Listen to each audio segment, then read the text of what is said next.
Hey, welcome to our Sunday preview for this 23rd day of April. And we've got a great reading from the Gospel of Luke, the two disciples on the road to Emmaus. And it says, that very first day, two of Jesus' disciples were going to a village 7 miles from Jerusalem called Emmaus. They were conversing about all the things that had occurred. And it happened that while they were conversing and debating, Jesus himself drew near and walked with them, but their eyes were prevented from recognizing him. He asked, "What are you discussing as you walk along?" They stopped, looking downcast.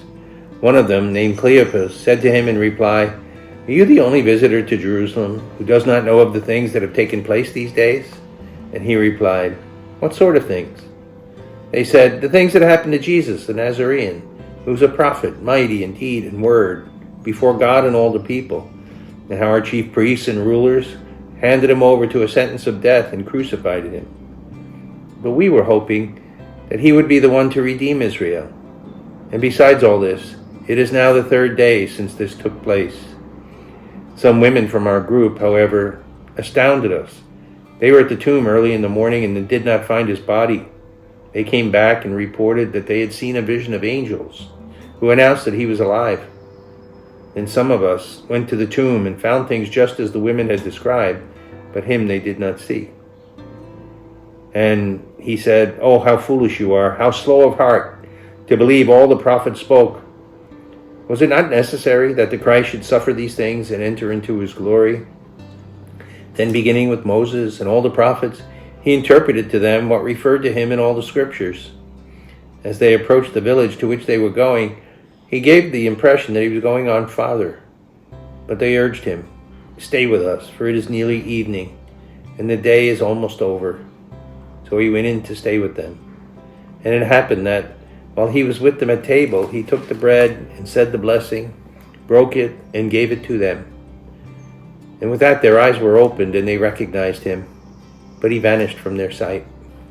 Then they said to each other, "Were not our hearts burning within us while he spoke to us on the way and opened the scriptures for us?" So they set out at once and returned to Jerusalem, where they found together the 11 and those with them who were saying, "The Lord has truly been raised and has appeared to Simon." Then the two recounted what had taken place on the way and how he was made known to them in the breaking of the bread. The Gospel of the Lord. Well, this famous passage about the two disciples on the road to this town, Emmaus,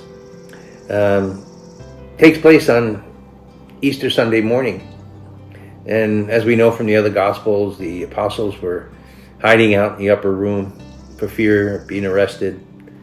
And these two were seemingly getting on with their lives. They were going home, the town 7 miles away from Jerusalem. They were moving on with their lives. And they were discouraged and disappointed. They had kind of given up hope after Good Friday. And that's the way this starts out. They're going back to the life they had before, putting the pieces back together of their lives that were shattered by the crucifixion of Jesus. And I think this whole story is like a pattern of our lives, really. We have a tragedy, a setback, a suffering, and we always tend toward discouragement. But then somehow Christ enters our life and he walks alongside us. And it says the two disciples didn't recognize him at first because they're so caught up in themselves, in their grieving, in their sorrow, their disappointment, their loss of hope. So they don't recognize Jesus. But there's something in their hearts where there's still a flicker of faith. So as he begins to speak to them, something's going on. They'd say it later.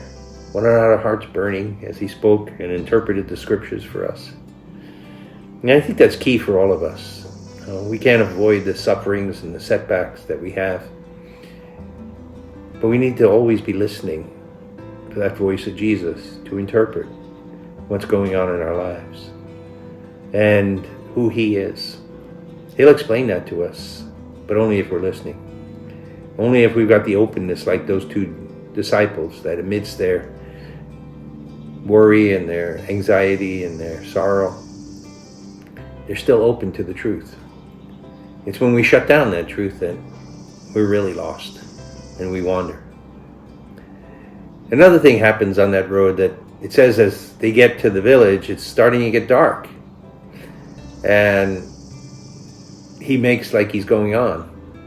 He's pulling away. And they invite him to stay with them.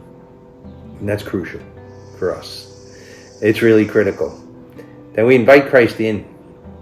That when we start to hear his voice, we not just move on to some other distraction, but that we keep listening, that we insist.